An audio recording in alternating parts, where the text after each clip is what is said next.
KSRTCയിൽ ചെലവ് ചുരുക്കാൻ നിർദ്ദേശം. സ്പെയർ പാർട്സ് വാങ്ങുന്നതിൽ ദീർഘകാല കരാറുകൾ ഒഴിവാക്കുവാനും നിയമനം ഡ്രൈവർ കണ്ടക്ടർ തസ്തികകളിൽ മാത്രം നടത്താനും നിർദ്ദേശം. ഗതാഗത മന്ത്രി വിളിച്ചു ചേർത്ത യോഗത്തിലാണ് തീരുമാനം. വിവരങ്ങളുമായി പ്രശാന്ത് ശങ്കരമംഗലത്ത് ചേരുന്നുണ്ട്. പ്രശാന്ത്, ഒരാഴ്ചയ്ക്കുള്ളിൽ വിശദമായ റിപ്പോർട്ട് നൽകുവാനും ഉദ്യോഗസ്ഥർക്ക് നിർദ്ദേശം നൽകിയിട്ടുണ്ട്. വിശദാംശങ്ങൾ. ആതിര, KB ഗണേഷ് കുമാർ ഗതാഗത മന്ത്രിയായി ചുമതലയെടുത്തതിനു ശേഷമാണ് ഇത്തരത്തിൽ ഈ KSRTCയിലെ അമിതമായിട്ടുള്ള ചെലവുകളെല്ലാം ചുരുക്കിക്കൊണ്ട് നഷ്ടത്തിൽ നിന്നും കരകയറ്റുമെന്നടക്കമുള്ളൊരു പ്രഖ്യാപനം നടത്തിയിരുന്നു. അതിനായി കുറച്ച് സമയം വേണമെന്നടക്കം അദ്ദേഹം ഒരാഴ്ചയോളം സമയം വേണമെന്നും ഈ വിഷയം പഠിക്കാനുള്ള സമയം വേണമെന്നടക്കം പറയുകയുണ്ടായിരുന്നു.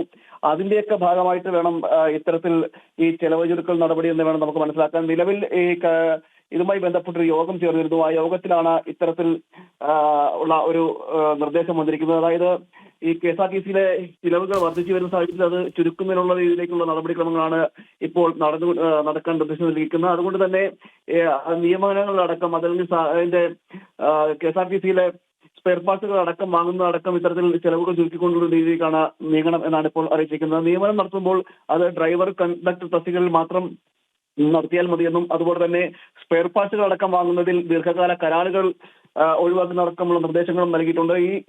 ഈ നിർദ്ദേശങ്ങളുമായി ബന്ധപ്പെട്ട് അതിനുള്ള വിശദമായ റിപ്പോർട്ടുകൾ സമർപ്പിക്കേണ്ടതുണ്ട്. അതിന് ബന്ധപ്പെട്ട ഉദ്യോഗസ്ഥർക്ക് നിർദ്ദേശം നൽകിയിട്ടുണ്ട്. ഒരാഴ്ചക്കുള്ളിൽ ഇത്തരത്തിൽ ഈ ചർച്ചയിൽ ഉയർത്തിരിഞ്ഞു വന്ന വിഷയങ്ങളടക്കം ചിന്തിച്ചുകൊണ്ടൊരു നിർദ്ദേശം ലഭിക്കുകയും അതിന് മറുപടി നൽകുവാനും ആണ് അറിയിച്ചിരിക്കുന്നത്. എന്തായാലും ഇത്തരത്തിൽ നേരത്തെ തന്നെ ഈ ഗതാഗത മന്ത്രിയായി ചുമതലയെടുത്തതിനു ശേഷമുള്ള ഇതുമായി ബന്ധപ്പെട്ട നടപടിയിലേക്ക് കടക്കുമെന്നടക്കം ഗണേഷ് കുമാർ പറയുകയും ചെയ്തു. എനിക്ക് തോന്നുന്നു അതുമായി ബന്ധപ്പെട്ട നടപടിക്രമങ്ങളുടെ ഭാഗമായിട്ട് വേണം ഈ യോഗം കൂടി എന്ന് വേണം മനസ്സിലാക്കാൻ. എന്തായാലും KSRTCയിലെ ചെലവ് ചുരുക്കൽ നടപടിക്രമങ്ങൾ ആരംഭിക്കാൻ തുടക്കം ഇടുന്നതിന്റെ കൂടി ഭാഗമായിട്ട് വേണം ഈ യോഗം എന്നാണ് കണക്കാക്കാൻ കഴിയുന്നത്.